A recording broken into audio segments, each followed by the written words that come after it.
السلام عليكم، وياكم جواد من قناتي.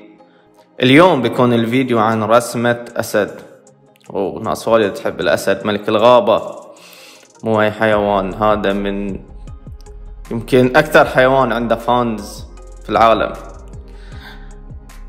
فحبينا نرسم عليكم بالأسلوب الزوايا المعتاد، فيا ريت تستمتعون بالرسمة. اليوم عندنا موضوع المشتركين. الإحصائيات تقول 70% من اللي تشوفون فيديوهاتي مو مشتركة في القناة. ليش يا جماعة ما تشتركون؟ اشتركوا، كل هالضغطة زر، ما انتم خسرانين أي شيء. وأخليكم ويا الرسمة حاليا ومشاهدة ممتعة. وبعد ما تشتركون لا تنسون تفعلون جرس التنبيهات علشان تشوفون الفيديوهات أول بأول، ونخليكم تستمتعون بالرسمة حاليا.